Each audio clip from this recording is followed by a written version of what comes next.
Bonjour, je m'appelle Aurélie et vous regardez La Mort concrètement. Aujourd'hui, je vous amène avec moi pour un petit tour dans un pays que j'aime tout particulièrement, le Kosovo. Pour les nuls en géographie, et je juge pas parce que moi par exemple je suis super nulle en géographie française, mais bon bref, pour les nuls en géographie, le Kosovo c'est là. Il y aura une carte là normalement. C'est un petit pays d'ex-Yougoslavie, vous en avez sans doute entendu parler, mais c'était pas forcément dans des contextes très joyeux. Mais le Kosovo, c'est aussi des bâtiments et des monuments assez éclectiques, des chiens mignons, des gens qui marchent, des pompiers qui prennent des photos, des hôtels classe, des cafés super classe, et surtout le meilleur macchiato du monde. Bon, en vrai, moi j'en bois pas des macchiatos, mais si je dis le contraire, je pense que j'aurais plus le droit de rentrer dans le pays, donc... Bon, c'est aussi plein d'autres choses, mais avant tout, c'est un pays sympa. Bref, je vais aller rencontrer Bekim, qui est conservateur et guide au musée ethnologique de Pristina et qui va nous parler un petit peu des traditions et des coutumes locales autour de la mort et du deuil. Bekim, thank you so much for your time today. Thank you very much for coming at the Ethnological Museum. It was opened in 2006. Okay. It is situated in the old town of Pristina. It's one of the only complex left traditional complex from old Pristina, and it belongs 18th and 19th century. So last 7 years is the most visited place in Pristina. Okay. By TripAdvisor and other travel agency. Mm-hmm. And because we explain the life in Kosovo from the birth to the death. And of course one of the rooms which was people were so much interested, it was a death rituals room.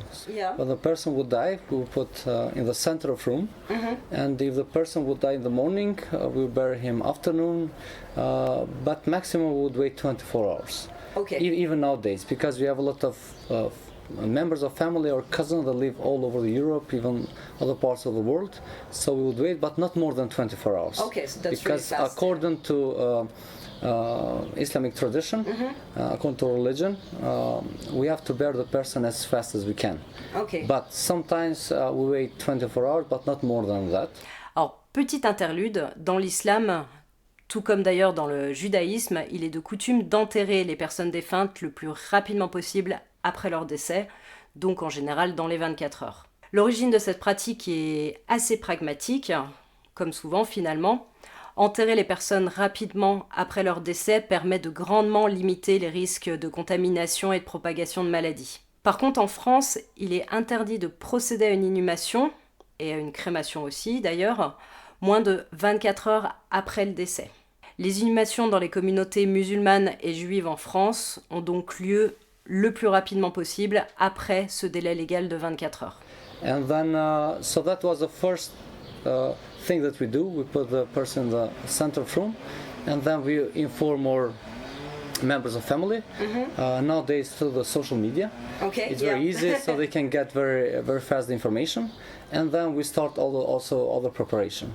So women in the house would take care, let's say, of the body, and they would welcome the guest. Because we have a saying, we say it's up to you if you want to make a big wedding or not, if you have money or not, but the death rituals you must do, because the last time is that you are doing something for your member of family or a friend or for a cousin. So that's why for us it's very important, the death rituals, even though we don't do the same tradition as we used to do in the past. But still, I would say, it's a big thing that we do. And in the past, it's interesting. We had even in some regions the professional mourners. I heard about that actually. Yeah, which also other cultures they had, not only us. For example, the Irish had wakes in Ireland, so it's very similar to So us. it's basically people that are not from the family that No, you hire for exactly. the occasion? Not anymore. It was more in the past. So they Okay. would hire and they would come, and the base that they would.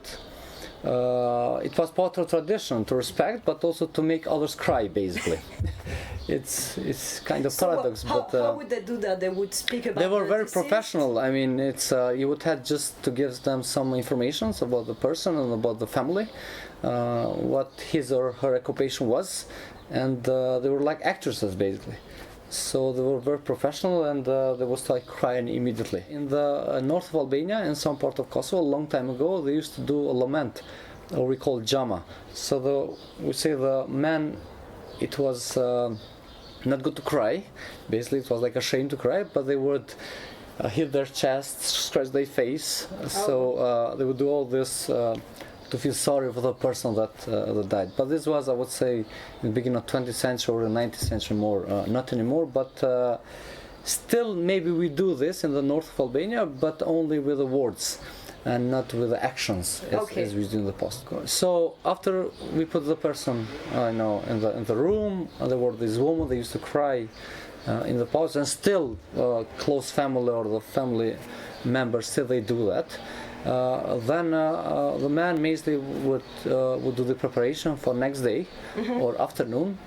So they would go, if they were Muslim, they would go to Islamic community, they would inform the person, and they would take care about the ceremony in the graves and also the transport, because in the past we would hold the person on our shoulders. So why nowadays it's very easy. So they take care, they open the grave, they take the person, they wash the body, and also of course with two members of the person that died. And then they would do the ceremony. They will finish the ceremony. But it's interesting that we have a lot of traditional custom even after we finish the ceremony. So 1 to 3 days, mostly men, they would welcome guests in one of the rooms of the house, or nowadays we do in the cafes or the restaurant. We hire for 2 or 3 days, where the woman usually do at home. So they are basically separated. Okay, so it's separated. Yeah, separated. Yeah, by coming a lot of guests and friends and cousin, they make you easier to go through this time. This process. Yeah. If you ask me personally, I think we need to keep at least 1 or 2 days this tradition, because it's also the moment that people also, I would say, come and comfort you, but also they see each other, like we do maybe when someone gets married. But in this case, it's more important to come. Let's say we were friends and we had a fight, let's say a month ago, and we are not talking to each other. But when someone dies, you usually come. Okay. Usually come because it's not the time, to For continue the fighting. So you come in old days, even if the people, let's say, would kill someone, in many cases they were even allowed to come for the ceremony. Now, after ceremony, they would continue their problem. But the ceremony, everything would stop, and they would pay the respect. And they would come to family, which is it was good.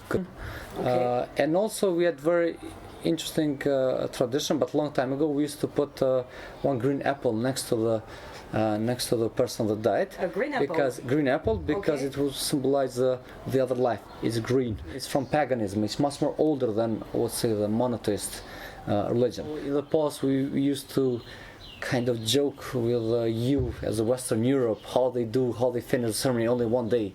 I mean, imagine it was maybe your father, your sister, or your brother, and you live whole your life with him, and you do the ceremony for one day. But life is so dynamic, people don't have much time anymore, and the work and the obligations. So and also things got easier, right? So with the social media, with transport and everything, it's very easy to cover basically all everything is faster now, but it's important to keep this and time. Also one more thing, when the person dies, usually in many places they put the chair in front of the house or front of the shop or cafe, and we put the towel on it. Some place they put a picture of the person, sometimes the flowers. It's just a sign that someone died in the family, and it's also another reason that many people that didn't know the person, if they see the chair, they would just enter. Even if they didn't know the person? They would just, in many cases we are like, would enter, look, I was just passing here, can you tell me who died, who was the person? And they would tell, and they're sorry for this, and they just go off. Wow. Which is a very good thing. So it doesn't have to be the close member of family or cousin or friends. And as you know, in Kosovo, or Albanians in general, we really know each other. Yes. Because a long time ago, we used to live in big clans, and so that's why we don't have second or third cousins for us, or our family, or cousins. So that's why usually people, they inform each other, and often, maybe not half, but I would say 30-40% of guests maybe are because he was a friend of someone else, and he would just come and respect the family. Ok. Thank you. Thank you. Faleminderit shumë. 100%. Voilà, j'espère que ce petit entretien vous a plu. En tout cas, si vous passez par Pristina, je ne saurais que trop vous recommander d'aller visiter le musée ethnologique et de faire un petit coucou à Bekim. Et évidemment, d'aller boire un macchiato. En attendant, n'hésitez pas à partager cette vidéo, à vous abonner à la chaîne parce que ça me fait bien plaisir, et à laisser vos questions ou vos remarques dans les commentaires. Je vous laisse sur un petit extrait de chant isophonique albanais qui était utilisé lors des cérémonies de deuil et les funérailles. Des gros bisous, prenez bien soin de vous et des autres.